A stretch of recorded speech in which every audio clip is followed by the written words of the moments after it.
하나님 말씀 마태복음 6장입니다.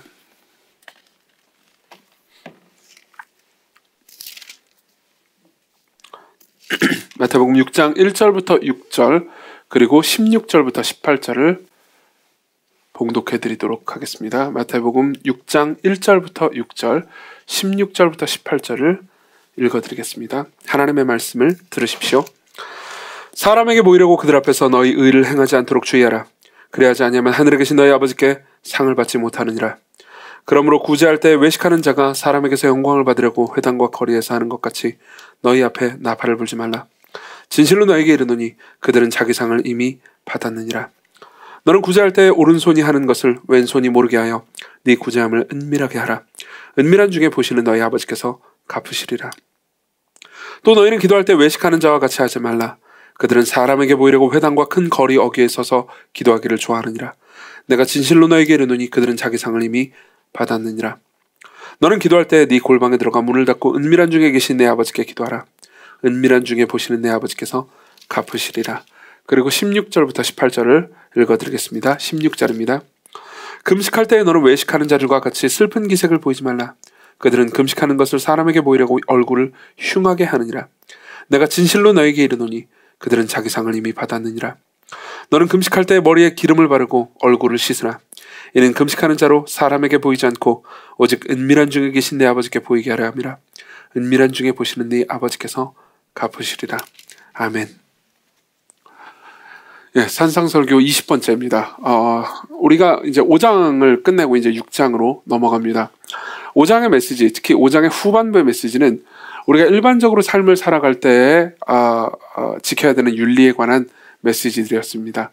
거기에는 이제 예수께서 음욕에 대해서 다루시기도 하셨고요, 미움에 대해서 다루시기도 했습니다. 그리고 그 메시지는 점점 더 나아가서 네 원수를 사랑하라 라는 데까지 이르죠. 특히 이제 이 5장 후반부, 5장 중후반부에서 말씀하는 메시지들은, 특히 이제 거기서 예수께서 지적하는 죄들은 일반적으로 그리스도인이 꼭 아니라 하더라도 이건 죄다, 이건 잘못이다 라고 말할 수 있을 만한 것이었습니다. 근데 이제 6장으로 넘어가서 특히 6장 1절부터 18절은요 굉장히 놀라운 메시지를 전하십니다. 그러니까 사실상 일반적으로 사람들이 생각할 때 선행이라고 분류하는 부분들 있잖아요. 구제, 기도, 금식, 이 부분을 가지고 이제 이야기를 시작하십니다. 그리고 이 부분은요 기독교와 종교, 복음과 종교 시스템을 가르는 중요한 분기점이 됩니다. 우리에게 마태복음 6장 1절부터 18절이 없었다면 우리는 종교와 복음을 구분하지 못했을 겁니다. 그렇기 때문에 이 본문은 아주 깊이 아는 것이 중요합니다. 주께서 허락하신다면 오늘 그리고 다음 주, 그 다음 주까지 우리는 1절부터 18절을 볼 건데, 오늘은 이제 1절부터 6절하고 16절부터 18절을 볼 겁니다. 중간에 이제 주기도문 부분이 있는데 주기도문 부분은 다음 주에 하도록 하겠습니다. 오늘은 특별히 이제 예수께서 말씀하신 위선과 외식에 대해서 말씀하시는 부분을 좀 깊이 생각해 보려고 합니다. 그래서 이제 전체적으로 큰 하나의 이야기를 하긴 할 건데, 이제 이걸 이제 구분되게 여러분들이 구별할 수 있도록 세 가지로 나누어서 말씀드리겠습니다. 첫 번째로는 예수께서 지금 무엇을 명령하고 계신지, 그리고 두 번째로는요 그것이, 그 명령이 가능한지, 그리고 마지막으로는 그것이 어떻게 가능한지 하나씩 말씀드리도록 하겠습니다. 먼저 예수께서 무엇을 명령하고 계신지를 살펴보도록 하죠. 1절부터 보겠습니다. 사람에게 보이려고 그들 앞에서 너희 의를 행하지 않도록 주의하라. 그리하지 않으면 하늘에 계신 너희 아버지께 상을 받지 못하느니라 라고 말씀하십니다. 여기서요 예수께서는 그러니까 일반적인 도덕가들, 그리고 당시에 일반적으로 이 사람들은 종교적으로 훌륭한 사람들이다, 이 사람들은 종교적으로 좋은 일을 하고 있다 라고 생각하는 바리새인들보다 훨씬 더 높은 의를 소유하라고 말씀하십니다. 그 말은 무슨 말이냐면 그들이 가지고 있는 그러니까 의로운 행동들 있잖아요. 그 의로운 행동들의 겉면과 행위뿐만 아니라 그 마음까지 파고들어서 그 마음까지 올바른 의를 소유해라, 이렇게 말씀하시는 거죠. 그러면서 세 가지 예를 들어주십니다. 세 가지 예를 들어주시는데요. 첫 번째로는 구제입니다. 2절부터 4절에 나오고요. 두 번째로는 기도입니다. 5절부터 6절에 나오고요. 그리고 마지막으로는 구제입니다. 중간에 이제 기도에 대해서 좀 많이 말씀하시는데 그건 다음 주에 볼 거예요. 마지막으로는 구제입니다. 16절부터 18절에 나옵니다. 하나씩 좀 보도록 하겠습니다. 첫 번째로 구제입니다. 구제. 제가 2절부터 4절을 읽어드리겠습니다. 그러므로 구제할 때 외식하는 자가 사람에게서 영광을 받으려고 회당과 거리에서 하는 것처럼 것처럼 너희 앞에 나팔을 불지 말라. 진실로 너에게 이르노니 그들은 자기 상을 이미 받았느니라. 이 말씀부터 시작하십니다. 자, 이게 무슨 얘기일까요? 구약 성경을 여러분들이 면밀하게 살펴본다면은 구제에 대해서 예수께서 굉장히 많이 말씀하시고 명령하셨다는 것을 알 수가 있습니다. 특히 여러분들이 신명기를 정직하게 읽잖아요. 그러면 신명기에 굉장히 많은 방식으로 여러 가지 방식과 여러 가지 계층에 대해서 그들의 경제적인 어려움과 고통을 잘 돌보라는 말씀들을 많이 볼 수 있습니다. 그리고 그게 이제 신명기뿐만 아니라 구약 성경 내내 있거든요. 그렇기 때문에 사실상 구제를 잘 하는 것과 의롭다라는 것은 거의 동의어처럼 취급됐습니다. 그란트 오스본이라는 이제 이 신약학자가 있는데 이 사람은 1세기의 당시의 문헌들을 이제 굉장히 면밀하게 살핍니다. 그리고 그 결과 의인이라는 단어와 구제를 잘하는 이라는 단어는 거의 동의어에 가깝다는 것을 밝혀냅니다. 그러니까 사실상 의인이면 구제를 잘하는 사람이었죠. 근데 문제는 뭐냐면 구제를 할 때 그들이 나팔을 불었다는 겁니다. 이 나팔을 불었다는 게 뭐를 의미할까요? 사실상 이제 이 나팔을 불었다는 게 무엇을 의미하는지에 대해서는 이제 학자들마다 조금 더 논쟁이 있습니다. 근데 그 중에서 가장 이제 설득력 있는 의견은 이겁니다. 구제를 할 때, 그러니까 나 구제한다라고 나팔을 분 건 아니었다는 거죠. 근데 구제를 할 때 뭐 예컨대 이제 광장에서 혹은 예루살렘 시내에서 이제 가난한 사람들 와서 이제 밥을 먹으라고 밥과 뭐 이제 여러 가지 것들을 구호품들을 나누어 준대. 그때마다 이제 지금도 뭐 그럴 때 있잖아요. 이제 노숙 있는 분들 이렇게 식사 같은 거 대접할 때 이렇게 알리는 용도로 가난한 사람들 여기 와가지고 이제 이 식사를 하세요. 맛있는 거 드세요라고 하면서 나팔을 불었다는 거죠.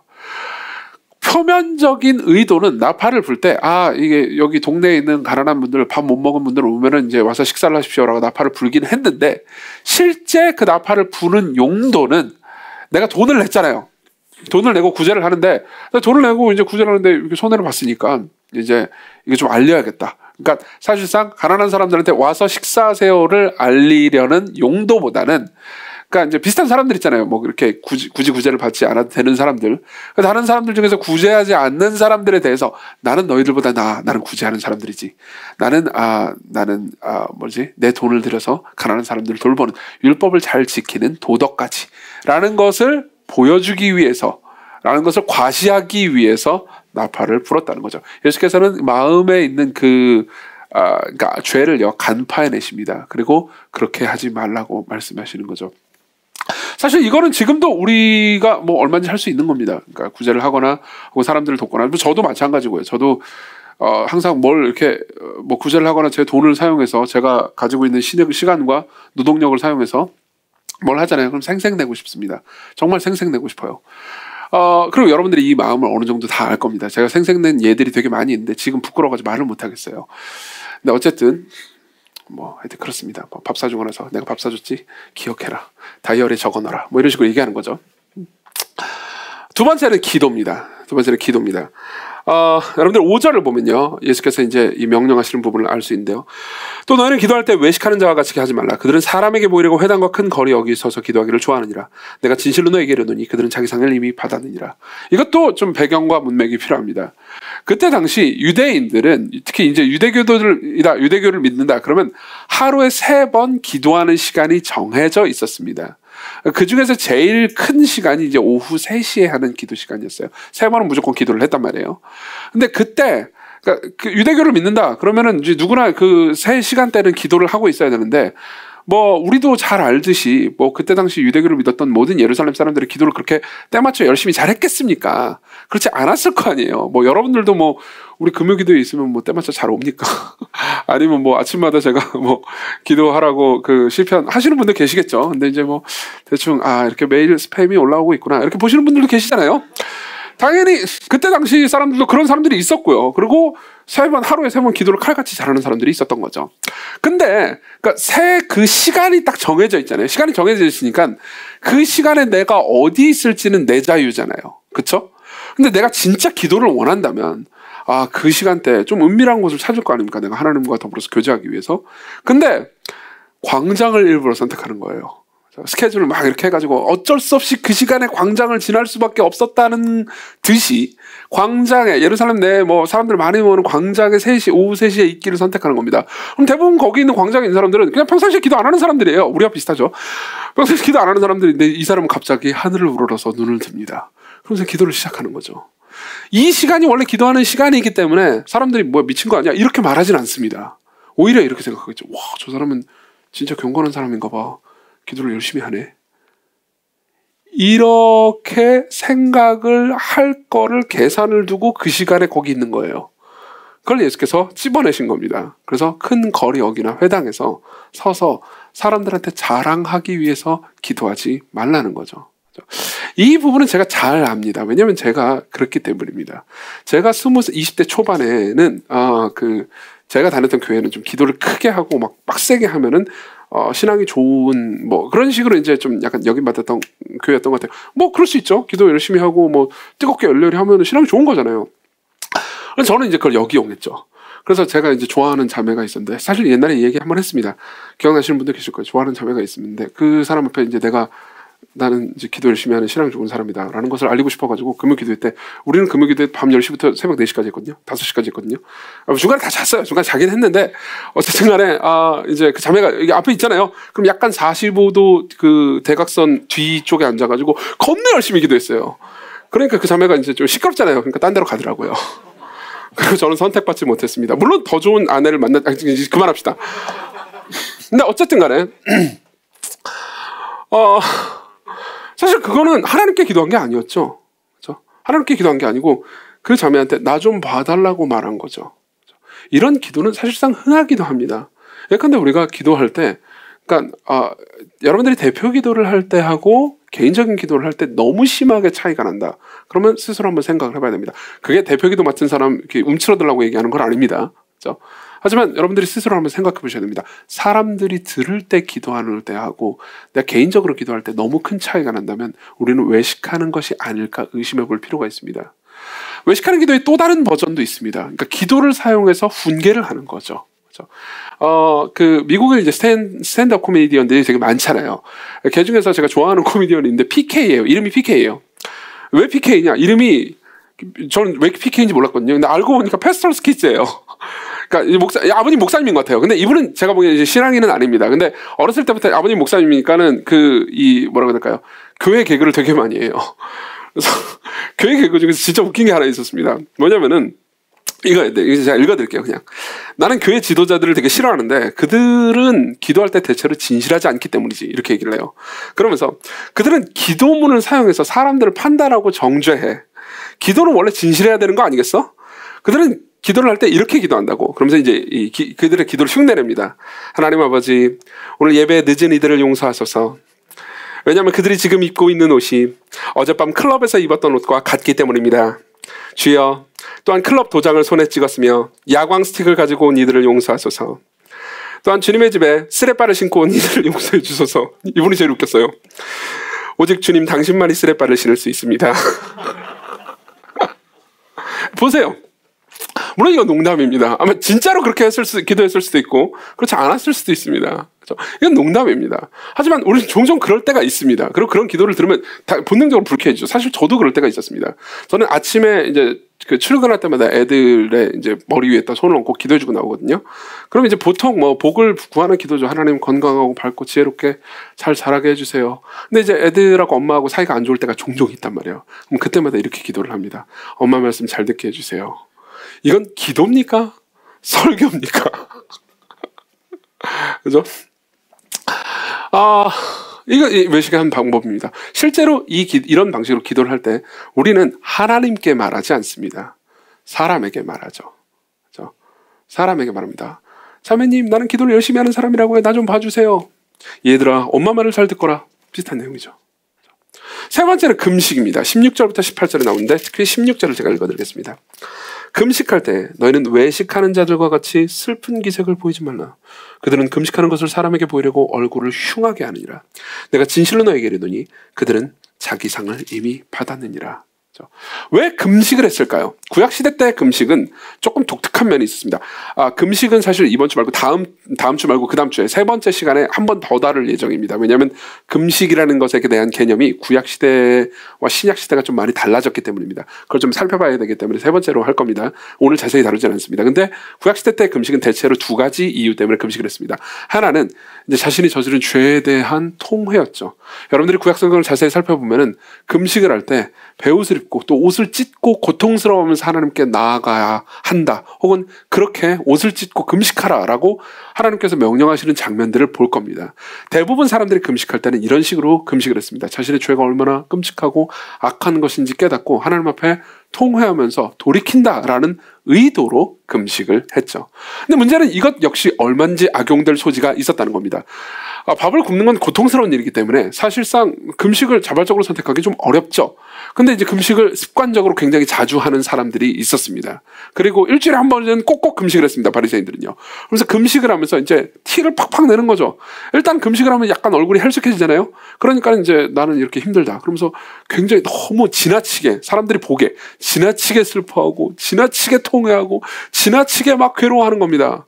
그러면서 사실 이런 메시지를 사람들한테 날리는 거죠. 나는 지금 내가 누군가를 미워하는 죄 때문에 너무 힘들어하고 있다. 예를 들면 내가 성민이를 미워하는 죄 때문에 너무 힘들어하고 있다. 성민이 보면 너무 미워. 근데 문제는 뭐냐면은 저 옆에 있는 성진이는 누군가를 미워하면서 많이 미워하면서 미워하는 거에 대한 죄책감을 가지지도 않고 내가 생각할 때 마땅히 금식을 한 일주일은 해야 될 것 같은데 금식은커녕 맨날 밥만 처먹고 밥 먹고 나서 라면 또 먹고 근데 나는 이렇게 성민이를 미워한 죄 때문에 너무 고통스러워서 밥도 안 먹고 하나님 앞에 나아가는데 성진이는 문제가 있군. 이라는 메시지를 드러내기 위해서 금식을 했다는 거죠. 이 이야기를 통해서 예수께서는 인간이 행하는 악행만 죄가 들어있는 게 아니고 선행 안에도 죄가 들어있음을 말씀해 주시는 겁니다. 이게 기독교와 종교의 가장 큰 차이점입니다. 여러분 잘 들어보십시오. 그냥 종교인과 기독교인의 가장 큰 차이점이 여기 있습니다. 여러분들이 어렸을 때부터 신앙인으로 자랐고 모태신앙으로 해서 쭉 자라왔습니다. 그리고 교회 문화에 익숙합니다. 교회에서 부르는 찬양도 웬만큼 다 압니다. 그리고 교회에서 얘기하는 윤리들도 대강 알고 있습니다. 그렇지만 여러분들은 기독교인이 아닐 수도 있습니다. 여러분들이 진짜 기독교인이라면 여러분들은 단순히 수련회 때 여러분들이 저지른 소위 악행이라고 불리는 죄들만 회개하지 않았을 겁니다. 여러분들이 정말 기독교인이라면요. 여러분들은 여러분들이 저지른 악행뿐만 아니라 여러분들이 행한 선행 안에도 죄가 있음을 인식하기 시작합니다. 여러분들은 선행도 회개하기 시작합니다. 여러분들이 행한 기도를 회개하기 시작합니다. 이정규는 이정규가 한 설교를 회개하기 시작합니다. 이 설교를 통해서 저를 높이고 나타내고 싶었을 수 있잖아요. 그럴 때가 없었을까요? 그렇지 않을 겁니다. 그리고 그 안에 있는 죄가 꿈틀거리면서 움직이는 부분을 보면서요. 놀랍니다. 니콜라스 토머스 라이트라는 학자가 이 본문을 주석하면서 이런 이야기를 합니다. 되게 재미있는 이야기죠. 이 사람이 이제 중동에서 신학 강의 같은 것들을 꽤 했거든요. 근데 중동에서 신학 강의를 할 때 이제 뭐 이렇게 말 많이 하면 당 딸리잖아요. 그래가지고 이제 초콜릿을 먹어야겠다. 그래서 초콜릿을 딱 이제 집어가지고 이제 초콜릿의 그 은박지를 딱 뜯었대요. 그래서 먹어야지 하려고 딱 보는데 원래 이제 이렇게 뭐 먹을 때 음식 안 보잖아요. 저 같은 경우는 이성을 잃어버리기 때문에 음식을 안 보거든요. 근데 이제 이 사람은 음식을 봤던 거예요. 보니까는 이제 그 초콜릿 잘랐는데 그 안에서 벌레가 나오더랍니다. 네. 마치 이런 거 같은 거죠. 이 사람은 이 본문을 볼 때마다 자신의 그 경험이 떠오른다고 말합니다. 달콤한 것 안에 벌레가 있는 거죠. 그래서 로이드 존스 목사님은 이 본문에 대해서 이야기를 하면서 굉장히 인상 깊은 말을 한마디 합니다. 조금 길지만 제가 인용해 드리겠습니다. 들어보십시오. 우리는 죄라는 것이 삶의 시궁창에서 걸레짝을 걸치고 있는 것처럼만 생각합니다. 그리고 가련한 술주정뱅이를 보면서 말하죠. 여기 죄가 있다. 저게 죄다. 그러나 이것은 죄의 본질이 아닙니다. 죄의 참된 모습을 보려면 그리고 그것을 진정으로 이해하려면 당신은 위대한 탁월하고 경건한 헌신된 성도를 보아야 합니다. 하나님의 바로 그 임재 앞에 무릎을 꿇고 엎드린 그를 보십시오. 심지어 거기서조차 죄가 침범하여 그 성도가 자신에 대해서 생각할 때 유혹합니다. 그가 자신에 대해서 만족스러워하며 즐거워하도록요. 그래서 사실 하나님을 예배하기보다는 자기 자신을 예배하도록 합니다. 이것이야말로 다른 것이 아닌 바로 이것이 죄의 모습입니다. 여러분, 죄의 진정한 모습을 볼 때 우리는 이런 식으로 생각합니다. 교회 내에서 말 안 듣는 사람들을 보면서 저게 죄야. 술 마시는 사람을 보면서 저게 죄야. 성적인 타락 저게 죄야. 물론 그것도 죄입니다. 근데 여러분들이 죄의 진정한 모습을 보려면 누굴 보면 되는지 아십니까? 이정규를 보면 됩니다. 보세요. 제가 여러분들 앞에서 무슨 이상한 거 하는 걸 보여주는 일이 거의 없습니다. 안 그래요? 제가 여러분들 물론 이제 먹는 걸 많이 보셨겠죠. 그거 말고요. 그리고 설교하고요, 기도하고요, 찬양하고 하는 모습들을 보죠. 물론 그걸 보면서 이정규가 오늘은 어떤 외식을 행하나 감시하라는 게 아닙니다. 그 죄의 모습이 여러분들 안에도 있다라는 것, 여러분들 안에서 꿈틀거리고 움직이고 있다는 것을 보라는 거죠. 그러면 예수께서는 도대체 뭘 어떻게 하라는 겁니까? 예수께서 명령하시는 내용은 간단합니다. 가리라는 겁니다.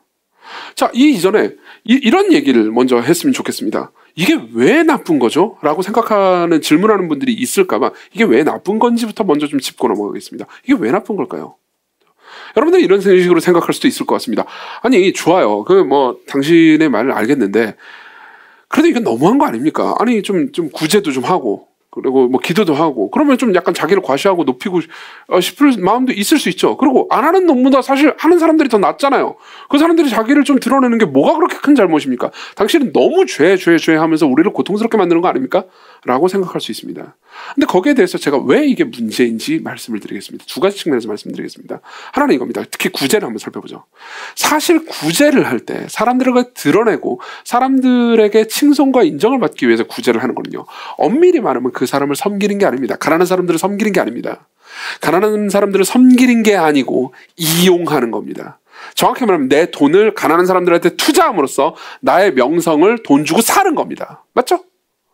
사람들을 이용하는 겁니다. 제가 이전에 지금까지 산상설교 들으신 분들은 기억하실 겁니다. 예를 들면 음욕이 왜 죄냐라고 물어볼 때 제가 이렇게 말씀드린 적이 있습니다. 음욕은요, 저 사람을, 제가 남자니까 여성을요, 내 정욕을 만족시키기 위해서 저 여성을 인간으로, 인격으로, 나와 동등한 존재로 보지 않고 그냥 도구로 보기 때문에, 이용하는 것이기 때문에 나쁘다고 말씀드렸습니다. 그렇죠? 이게 음욕과 포르노그래피와 이런 것들의 잘못입니다. 근데 보십시오. 이것만큼이나 악한 게 있습니다. 구제를 사용해서요, 자신의 영광을 높이려고 하는 거죠. 이건 역시 똑같습니다. 본질적으로는 똑같습니다. 여러분, 기독교인들은 항상 성적인 타락이나 미움이나 이런 것들만 정죄한다고 생각하셨을 겁니다. 아닙니다. 예수님은 완전히 다른 차원에서 종교도 문제가 있다고 말씀하십니다. 구제 역시 가난한 사람들을 이용해서 자신의 명예욕을 채우는 투자일 수 있다는 거죠. 여기에도 이용이 있습니다. 근데 더 중요한 게 뭔지 아십니까? 금식하고 기도입니다.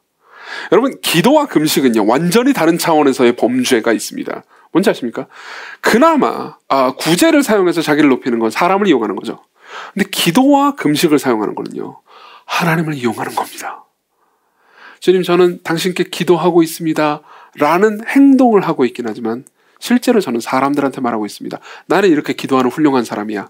나는 이렇게 금식하는 괜찮은 사람이지. 인간은요, 인간 위에서 인간을 이용함으로써 자기를 높이는 데서 넘어서서 이제 하나님 위에서 자기를 높이는 지경까지 나아간 거죠.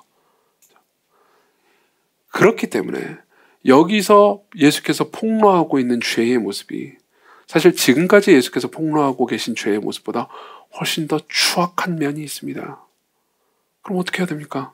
예수께서는 이렇게 말씀하십니다. 은밀하게 하라고요.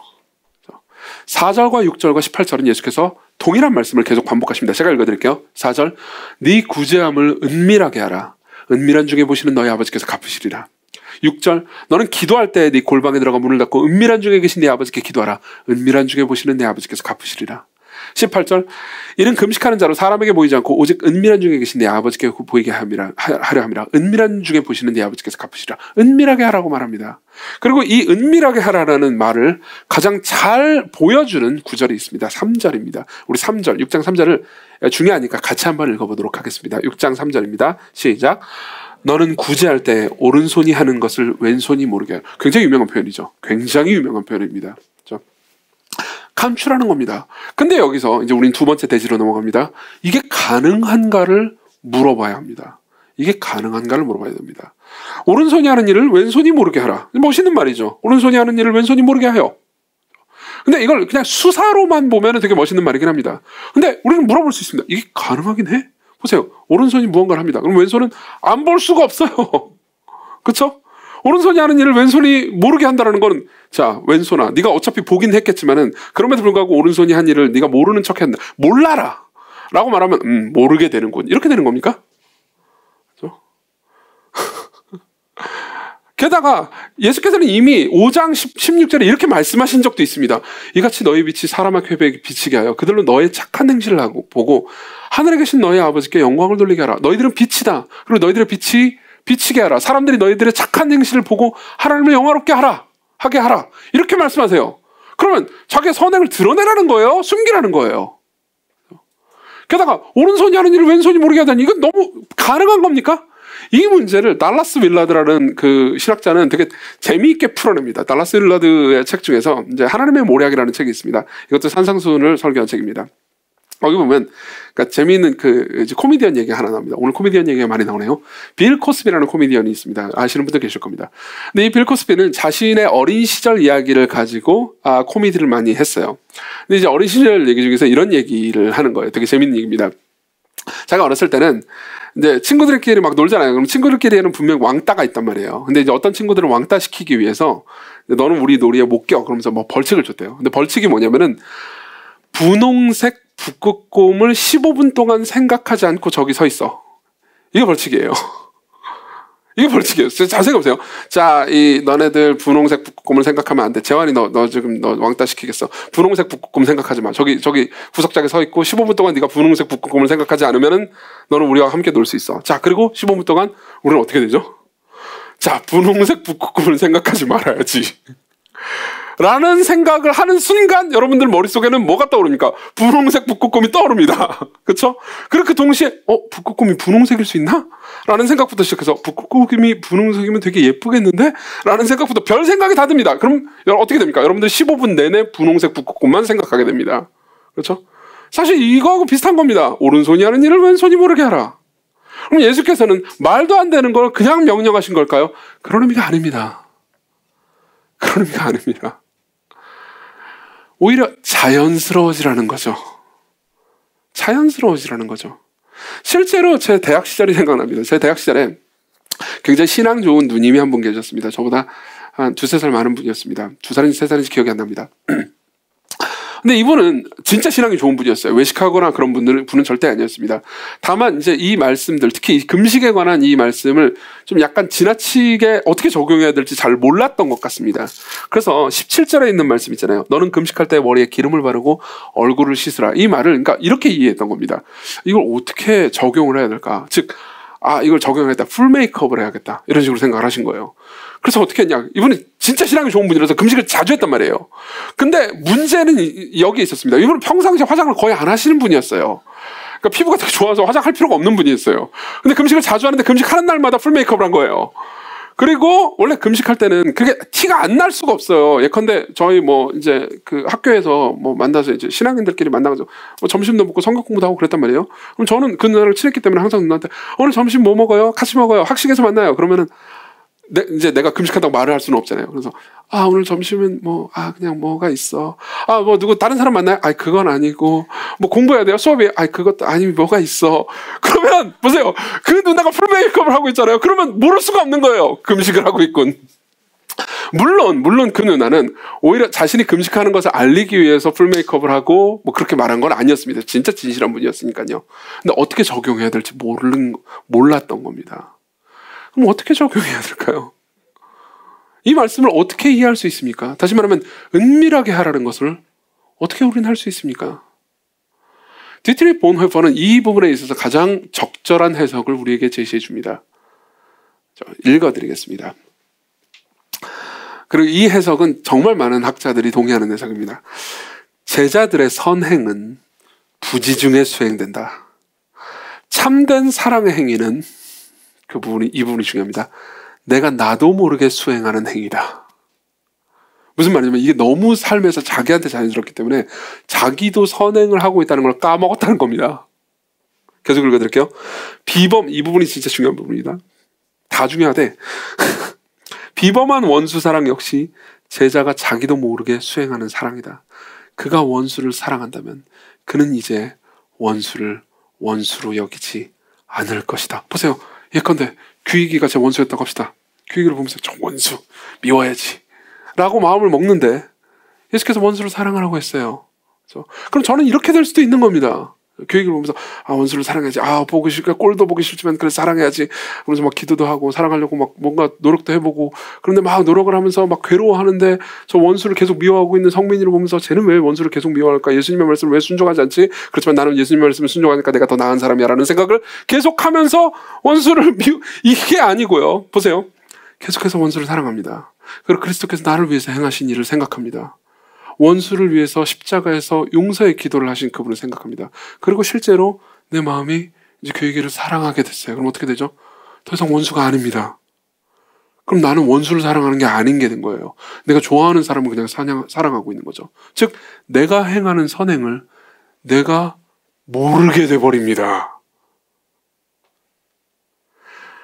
자기 삶을 자기에게 숨기는 것이야말로 제자들의 열매다. 이게 무슨 말일까요? 이런 겁니다. 예를 들어보겠습니다. 예수께서 드신 예를 그냥 따라서 들어드리죠. 구제를 생각해 봅시다. 진정한 그리스도인이 있습니다. 이 사람은 구제를 더 이상 희생이라고 생각하지 않습니다. 원래는 자기 돈과 시간과 노동력을 쓰는 거니까 돈이 늘 아깝다고 생각했어요. 시간이 아깝고 노동력이 아깝다고 생각했습니다. 항상 나는 손해를 보는 거라고 생각을 한 상태예요.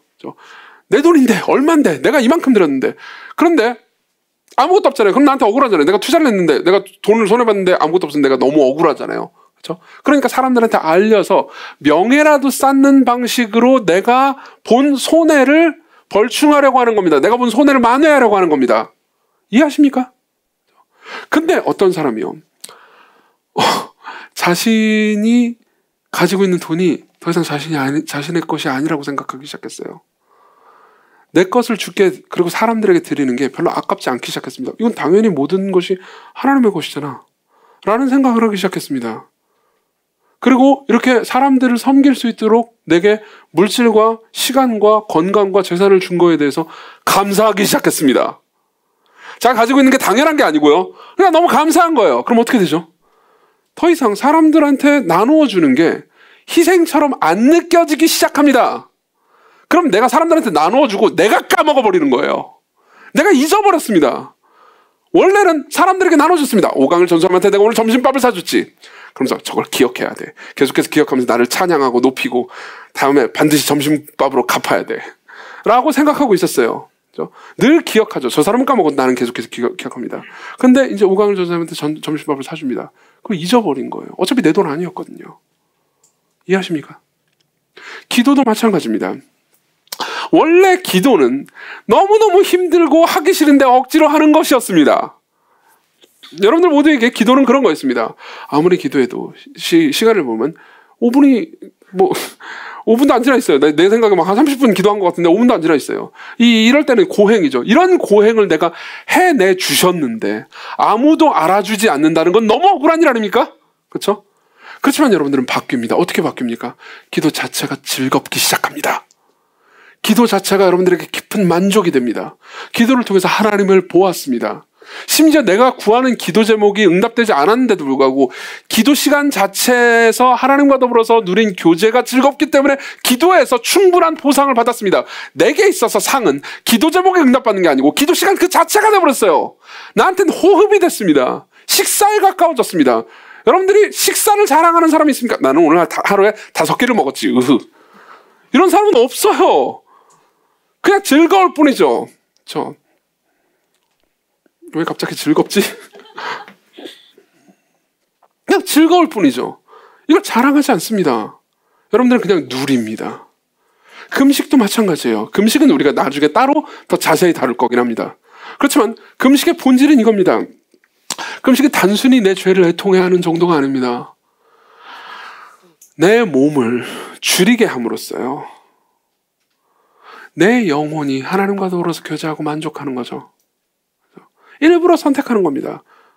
신약시대에 와서 금식은 더 이상 고행이 아닙니다.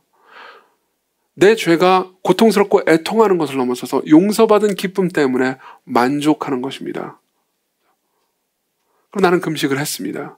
근데 금식을 해서 물론 고통스럽긴 했지만 금식을 하고 나서 그 기간 동안 누린 하나님이 내 영혼에 너무 배부르기 때문에 나는 더 이상 내가 고행을 했다거나 손해를 봤다고 생각하지 않습니다. 나는 만족했죠. 그럼 자랑할 게 있어요, 없어요? 없어요. 여러분들은 구제와 기도와 금식을 누렸습니다. 그럼 이건 자랑이 아니죠.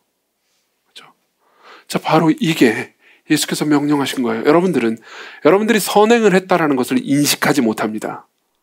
여러분들이 희생을 했다고 생각하지도 않습니다. 여러분, 옛날에 제가 이런 말씀을 드린 적이 있습니다. 진짜 겸손은요, 자신을 높게 생각하는 것도 아니고 자신을 비천하고 낮게 저는 뭐 쓰레기 같은 존재예요 라고 말하는 것도 아니라고, 자기 자신에 대해서 까먹는 거라고, 자기 자신을 의식하는 것을 잊어버리는 것이 진짜 겸손이라고 말씀드린 적이 있습니다. C.S. 루이스의 말이기도 하죠.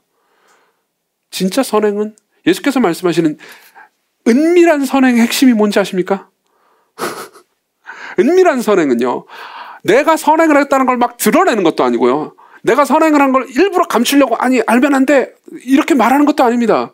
그냥 내가 선행을 했다는 것 자체를 까먹어버리는 겁니다. 이게 진짜 선행의 본질이에요. 그리고 예수께서 말씀하시는 은밀한 선행의 본질이 여기 있습니다. 그럼 여러분들은 묻게 될 겁니다. 어떻게 그게 가능해요? 그런 상태가 되는 것이 어떻게 가능합니까? 거기에 대한 답은 우리가 이번 주부터 3주간에 걸쳐서 살펴볼 예정입니다. 그런데 이러고 설교를 끝내면 문제가 있잖아요. 그리고 여러분들 시간상 지금 설교 끝날 때가 아니라는 걸 알고 있습니다. 그래서 우리가 한 가지 힌트만 보고, 그리고 특히 이제 다음 주에 이제 기도, 그리고 그 다음 주에 금식에 대해서 볼 거거든요. 근데 오늘은 구제만 좀 보도록 하겠습니다. 4절을 봅시다. 3, 4절. 너는 구제할 때 오른손이 하는 것을 왼손이 모르게 하여 네 구제함을 은밀하게 하라. 은밀한 중에 보시는 너희 아버지께서 갚으시리라. 자, 예수께서는요 다 이 말씀을 하십니다. 똑같이 갚으실 것이다. 기도를 은밀하게 해라. 은밀한 중에 보시는 아버지께서 갚으실 것이다. 금식을 은밀하게 해라. 은밀하게 보시는 아버지께서 갚으실 것이다. 은밀하게 하라는 건 사람들한테 굳이 숨기라는 게 아니고 너 자신으로부터도 숨겨라 라는 말입니다. 그렇죠? 우린 잊어버렸습니다. 이것이 고행이라고 생각한 적도 없습니다. 그럼 여러분들은 묻게 됩니다. 어떻게 이런 마음을 가질 수 있어요? 저는 구제만 하면, 제 돈만 쓰면, 제 시간만 쓰면 남들한테 자랑하고 싶어 죽겠고, 그걸 자랑을 못하고 아무도 몰라주면 너무 힘든데 어떻게 가능합니까? 예수께서는 이렇게 말씀하십니다.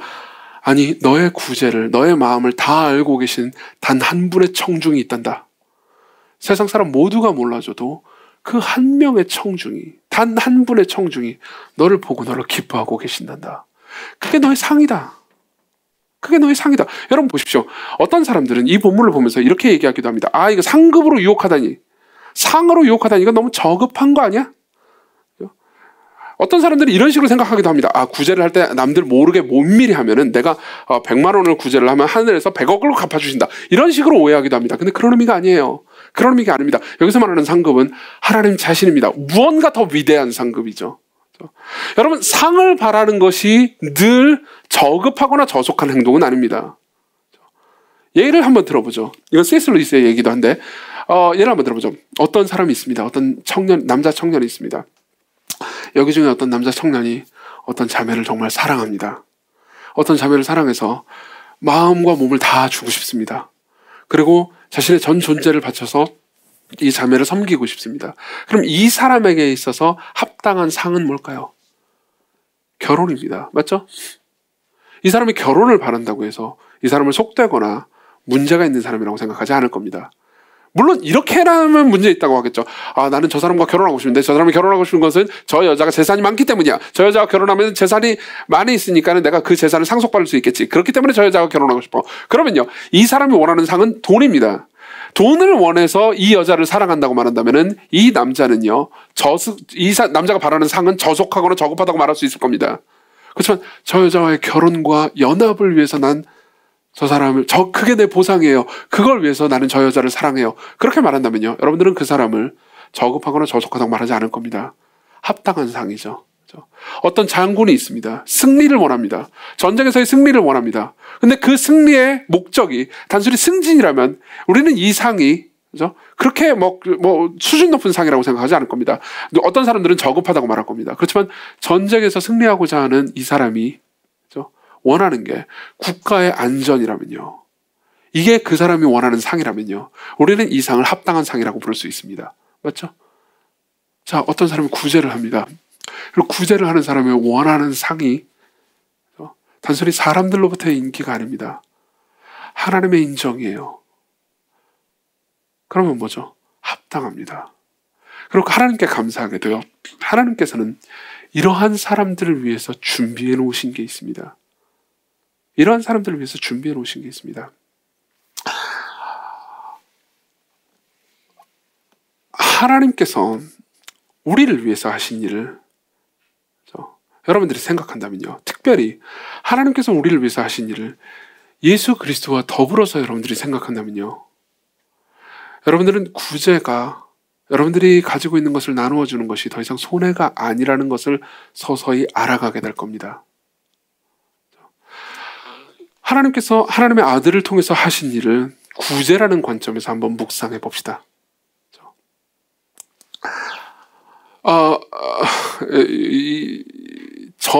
이걸 한번 생각해 보죠. 여러분들이 저한테 이런 질문을 한다고 해봅시다. 이정규 목사님, 당신에게 있어서 가장 큰 재산은 무엇입니까? 라고 여러분들이 저한테 물어보면 제가 뭐라고 대답할 것 같습니까? 제 두 딸입니다 라고 대답할 겁니다. 맞죠? 저는 제 두 딸이 저한테 가장 큰 재산입니다. 그리고 저의 아버님도 저한테 종종 그렇게 얘기해 주셨습니다. 나한테 재산이, 제일 큰 재산은 내 아들들이다. 저의 두 아들이 있었거든요. 두 아들이, 무슨 소리야. 당연하죠. 제가 정신이 나가 있어요.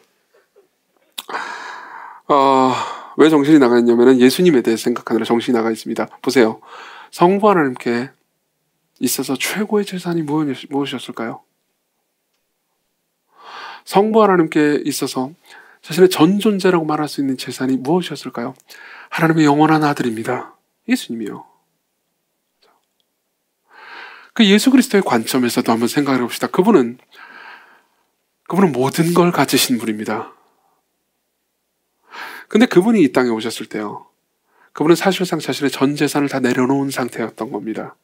우리는 그분이 그냥 단순히 가난한 목수의 아들로 태어났기 때문에, 그냥 그분이 이 땅에서의 가난함을 경험했기 때문에 그냥 그분이 가난해지셨다라고 생각할 수도 있지만, 예수님은 사실 단순히 그냥 경제적 하나뿐만 아니라 하늘에서 천사들의 모든 칭송과 영광과, 그리고 그 무엇보다도 아버지 품 안에서 자신의 사랑하는 영원한 성부 하나님의 품 안에서 누리고 즐거워하는 그 모든 재산을 다 빼앗긴 상태로 이 땅에 오신 겁니다. 사실상 다 내어놓으신 거죠.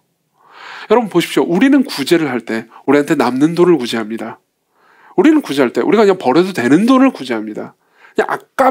그냥 너무 스스로 괴롭지 않을 정도만 구제를 합니다. 맞죠? 그거 가지고 여러분들을 비난하려고 하는 게 아닙니다. 그렇지만 하나님께서, 예수 그리스도께서 여러분들을 위한 구제 활동을 하러 이 땅에 오셨을 때는요, 그분은 그분의 재산 전체를 다 두고 오셨습니다. 그분은 그분의 재산 전체를 다 비우셨습니다. 그리고 그분의 재산이 다 비워진 순간은요, 십자가였죠. 그분은 십자가에서 성부 하나님의 사랑을 받지 못하셨습니다. 그렇죠? 왜요? 여러분들에게 성부 하나님의 사랑을 주시기 위해서요. 그래서 야고보 사도는 이렇게 얘기해 줍니다. 야고보서 2장 5절. 내 사랑하는 형제들아 들을지어다. 하나님이 세상에서 가난한 자를 택하사 믿음에 부여하게 하시려고 또 자기를 사랑하는 자들에게 약속하신 나라를 상속으로 받게 하지 아니하셨느냐. 무슨 말입니까? 그분이 자신의 모든 재산을 비우셨기 때문에, 그분이 자신의 목숨과 아버지의 사랑과 아버지와의 교제와 천사들의 찬송과 그 모든 것을 비우시고 우리에게 주셨기 때문에, 우리가 예수 그리스도와 더불어 하나님의 나라를 상속받을 수 있게 됐다는 거죠. 여러분들이 상속받을 것은 여러분들이 생각하거나 상상한 것보다 훨씬 큽니다. 여러분들은요, 점점 복음을 알아갈수록, 그리고 여러분들이 마지막 날 하나님 앞에 섰을 때요, 여러분들은 내가 생각했던 보상보다 비교할 수 없을 정도로 영광스럽고 위대한 보상이 나한테 약속되어 있었구나. 내가 땅에서 이걸 모르고 인색하게 살았던 것이 너무 한스럽다라고 말할 겁니다. 그리고 그분이 얻은 게 무엇인지 아십니까? 자, 보십시다. 여러분 생각해 보십시오. 예수께서 이 땅에 오시기 전과 예수께서 이 땅에 오시고 죽으시고 부활하셔서 승천하신 이후를 비교해 봅시다. 예수께서 이 땅에 오시기 전에는 예수님께 없었다가 예수께서 죽으시고 부활하시고 승천하신 이후에는 예수께서 가지고 있는 게 있습니다. 뭔지 아십니까? 여러분들이요. 여러분들이요. 저요. 저와 여러분들 같은 죄인들이요. 물론 어떤 신학적으로 엄밀하게 얘기하려고 하는 사람은 그 전에도 하나님의 예정으로 인해서 가지고 계셨다고 말할 수 있습니다. 맞습니다. 그건 틀린 말이 아닙니다. 그러나 여러분, 그분이 죽으심으로, 그분이 자신의 전 재산을 다 비우심으로, 성부 하나님께서 자신의 전 재산을 다 비우심으로써요, 그분은 여러분들을 얻으셨습니다. 그리고 여러분들은 성자 하나님이 얻을 수 있는 전 재산을 다 얻을 수 있습니다.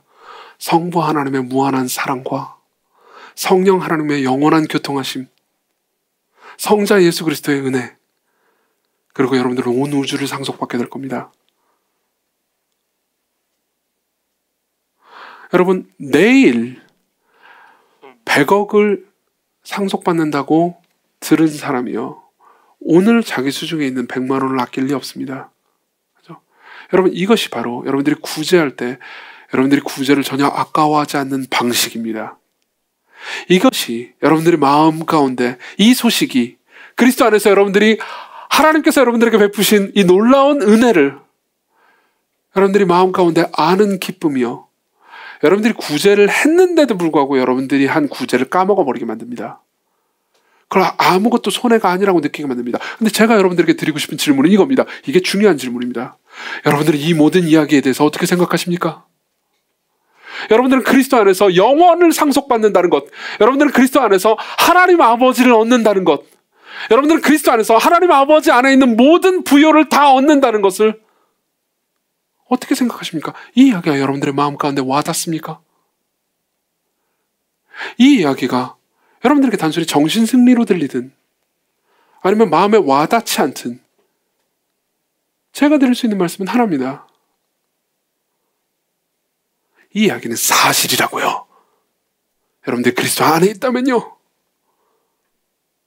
여러분들이 그리스도 안에 있다면 이 모든 이야기는 그냥 사실입니다. 여러분들이 어떻게 됐든 간에, 그리고 여러분들이 이 이야기를 한다면 여러분들은 더 이상 이웃을 위해서, 여러분들의 공동체와 사람들을 위해서 여러분들이 돈을 쓰는 거에 대해서 아까워하지 않습니다. 아니, 사실상 거의 관심도 없어져요. 내가 그 일을 했다는 것도 잊어버릴 겁니다. 여러분들은 너무 부유해졌거든요. 여러분들은 너무 부유해졌거든요. 그리스도 안에서 여러분들에게 베풀어 주신 하나님의 사랑에 이미 풍성해졌거든요. 그리스도께로 오십시오. 그분이 여러분들을 부유하게 만드십니다. 그분이 여러분들을 금도 은도 없어도 여러분들 안에 있는 예수 그리스도의 이름으로 인해서 부유하다고 느끼게 만드십니다. 기도합시다.